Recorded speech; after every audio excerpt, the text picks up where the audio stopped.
Olá, seja muito bem-vindo ao nosso programa. O Em Pauta hoje vai falar sobre uma campanha que se chama Julho Verde. Quem vai contar para a gente explicar o que ela significa é o Dr. Maurílio. Tudo bem, doutor? Obrigada por participar do programa aqui com a gente. Tudo bem, prazer, Fernanda. Muito obrigado pelo convite. É um prazer participar e colaborar com a TV Câmara. Estou sempre à disposição. Prazer é nosso, com certeza. Bom, eu deixei agora aí a dúvida no ar, a curiosidade para quem está assistindo a gente. Então eu vou pedir para o senhor começar explicando o que é o Julho Verde. O Julho Verde, Fernanda, é uma campanha para prevenção e diagnóstico precoce do câncer de cabeça e pescoço. Assim como temos o Novembro Azul, Outubro Rosa, né, câncer de próstata e câncer de mama, temos também mundialmente o Julho Verde, que é a prevenção do câncer de cabeça e pescoço, no mês de julho. Exato, é uma campanha para conscientizar as pessoas sobre a importância de uma prevenção, um diagnóstico precoce para ter aí um tratamento mais eficiente, né? Perfeito. Toda vez que a gente fala de câncer, e isso de uma maneira bem geral, podemos incluir pele, próstata, cabeça e pescoço, mama, a questão é sempre a prevenção e o diagnóstico precoce. Apesar de nós termos, sim, técnicas cirúrgicas avançadas, drogas de quimioterapia de última geração, máquinas de rádio também de última geração, o tratamento e a cura estão sempre ligadas ao diagnóstico precoce e à prevenção. Por isso, a importância dessas campanhas. Exatamente. Eu queria que o senhor esclarecesse uma dúvida aqui pra gente. Quando a gente fala, por exemplo, em câncer de mama, é mais fácil de imaginar. Agora, quando fala câncer de cabeça e pescoço, eu acho que ainda fica uma dúvida no ar, né? Quais são esses tumores, onde eles estão? O senhor podia falar um pouquinho sobre isso? Perfeito, Fernanda. A cabeça e pescoço é mais uma questão setorial. Quando a gente fala cabeça e pescoço, a gente está falando basicamente de 3 tipos de câncer, tá? Os cânceres de pele, que são de longe os mais incidentes no mundo inteiro, principalmente no Brasil, que eles estão diretamente relacionados aos raios solares, e graças a Deus o nosso país é super ensolarado, tá? Então o Brasil especialmente tem uma incidência muito grande de câncer de pele. Esse é um tipo. O segundo tipo, estamos falando dos cânceres localizados na boca, faringe e cordas vocais, tá? Basicamente boca e garganta. Tá? E o terceiro tipo também estamos falando do câncer de tireoide.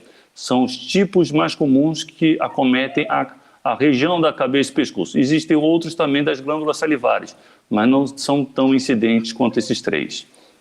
Certo. Na sua opinião, como é que está o cenário aqui no Brasil hoje em relação ao aparecimento desses cânceres? Então, infelizmente, no Brasil, o diagnóstico das lesões de boca e faringe, vamos falar garganta, as pessoas sempre se apresentam, sempre chegam para tratar num estágio avançado. Isso já há algum tempo, eu acompanho a especialidade desde a época de estudante, e isso, infelizmente, é um quadro recorrente no Brasil. Quando eles chegam a um profissional, quando eles chegam para tratamento, já chegam com a lesão avançada. Isso compromete muito o prognóstico do paciente, infelizmente. Como a gente já citou a importância de um diagnóstico precoce, então eu vou te perguntar para a pessoa que está em casa, quais são os principais sintomas, os principais sinais que a pessoa pode observar nela mesma ou numa pessoa próxima que devem servir como alerta para procurar um profissional da saúde. Perfeito. Então vamos falar desses 3 tipos mais incidentes que eu citei. Então uma lesão de pele que não cicatriza e vem aumentando, precisa ser avaliado por um profissional de saúde. O segundo tipo, de boca, de garganta e cordas vocais, uma lesão de boca que não cicatriza por mais de 15, 21 dias. Merece todo cuidado especial. Ou então uma rouquidão também que não passa por 15, 21 dias, tá? Não estou falando que essa rouquidão seja um câncer, nem que essa ferida na boca que permaneça por 15 a 21 dias seja um câncer, mas ela merece ser investigada por um profissional de saúde. E no serve como alerta, né? Serve como alerta. E no caso da tireoide, quando a pessoa estende o pescoço, tá no espelho e vê um nódulo um pouco abaixo do gogó, também merece avaliação de um profissional.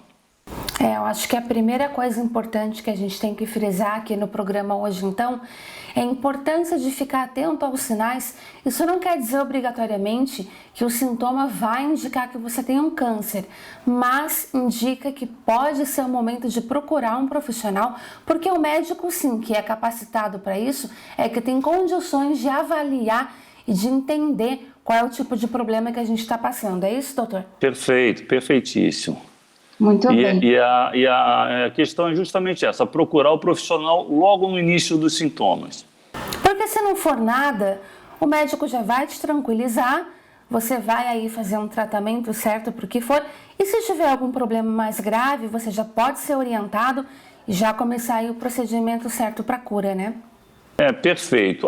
O tratamento e a chance de cura estão intimamente ligadas com o diagnóstico precoce, né? E mesmo o tratamento, quanto maior for precoce o diagnóstico, é um tratamento mais simples, mais leve, com altos índices de cura. Perfeito. Bom, doutor Maurílio, a gente vai agora fazer uma pequena pausa para um intervalo e na volta a gente vai continuar falando sobre algumas orientações e características do câncer de cabeça e pescoço. É daqui a pouco.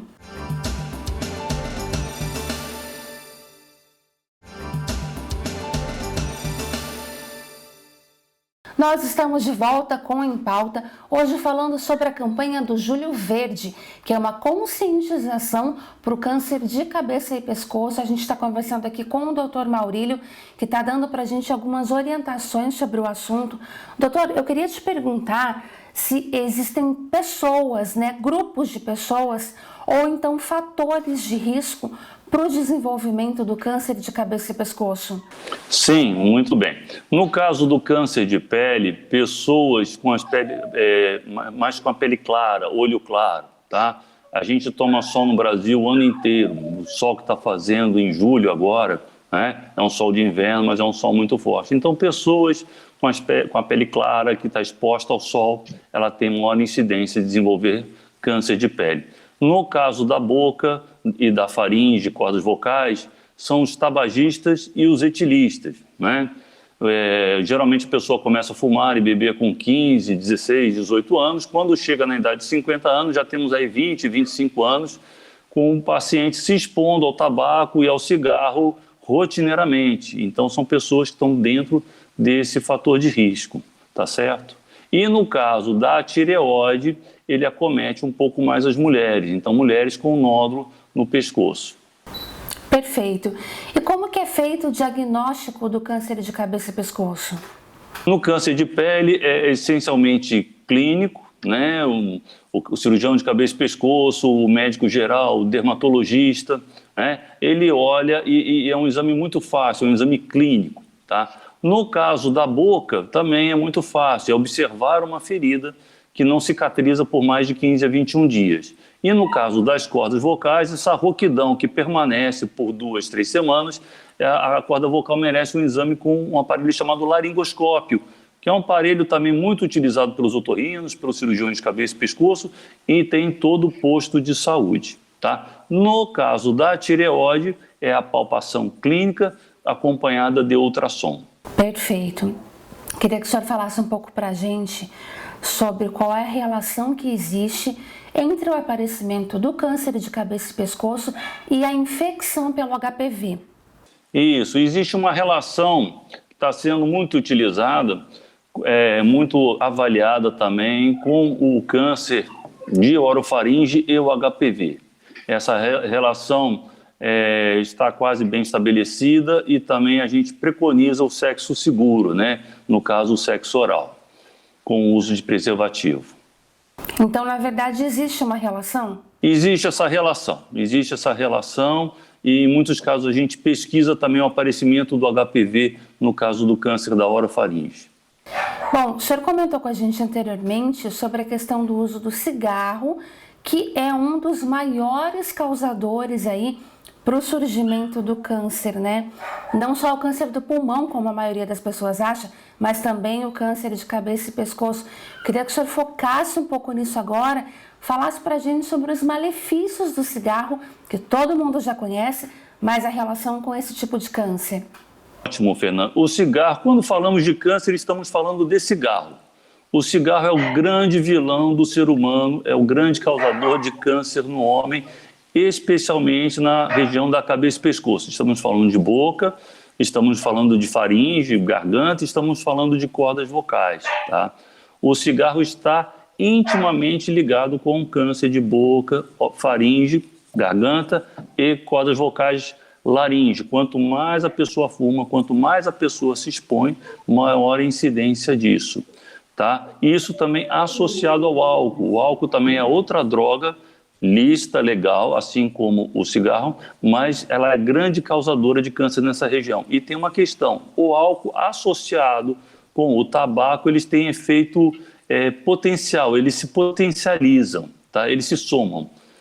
A questão é que, assim, eu vejo a importância de uma política de saúde frente a isso. Quando a gente pega um maço de cigarro aqui no Brasil, e isso foi uma coisa muito acertada, e vê o verso, a gente vê, olha, o câncer pode causar infarto, pode causar isso, pode causar necrose de extremidades, pode causar câncer. Essa questão foi excelente, porque isso inibiu muito, tá, o consumo de tabaco. Então, eu queria frisar a importância da política de saúde frente a isso. Eu acho que os nossos políticos deveriam focar, porque o cigarro, apesar de trazer muito imposto para o Brasil, muitos dividendos, por outro lado, é um prejuízo enorme para o paciente, para os hospitais e para as famílias dos pacientes que são acometidos de câncer por causa do cigarro.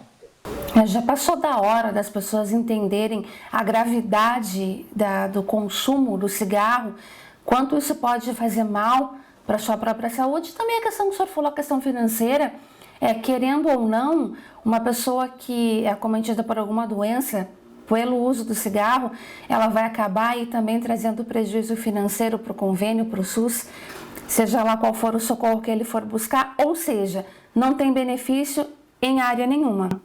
Perfeito. E o cigarro tem que ser visto como uma droga que ela é, tá? É uma droga legalizada, mas assim como toda droga, ela traz um efeito estimulante no indivíduo e ela traz um grau de dependência. E por ser uma droga legalizada, assim como o álcool, as pessoas, eu acho que fazem pouco caso, mas o cigarro é uma droga potentíssima. Quem já fumou sabe o quanto é difícil parar de fumar e se manter distante do cigarro. Exatamente. Doutora, eu vou te pedir licença, a gente vai para mais um intervalo agora. Na volta a gente vai vir aí com o último bloco desse programa, falando aí sobre as dicas para a gente evitar esse tipo de câncer e também falando um pouquinho sobre os tratamentos. É daqui a pouco.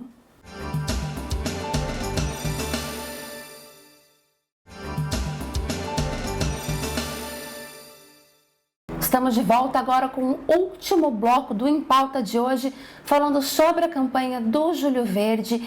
A gente está falando sobre o câncer de cabeça e pescoço, os causadores, a gente já comentou aí sobre o efeito que o cigarro e o excesso de consumo da bebida alcoólica, principalmente associados, podem contribuir para o aparecimento desse tipo de câncer. Então já ficou aí uma dica bem importante para as pessoas se conscientizarem sobre isso. Doutor Maurílio, eu queria começar esse bloco te perguntando quais são os principais tratamentos para esse tipo de câncer. Tá, falando do câncer de pele, tá? Existem tratamentos para as lesões mais iniciais, como a laser terapia ou então a crioterapia, que é o tratamento com frio. E para as lesões nem tão iniciais, a ressecção cirúrgica é realmente mais indicado para o tratamento. Nas lesões de boca, faringe ou laringe, estamos falando de garganta e cordas vocais, e são 3 tratamentos associados ou independentes: cirurgia, radioterapia e quimioterapia, que podem ser feitos separados ou então associados de acordo com o estadiamento e o grau da lesão.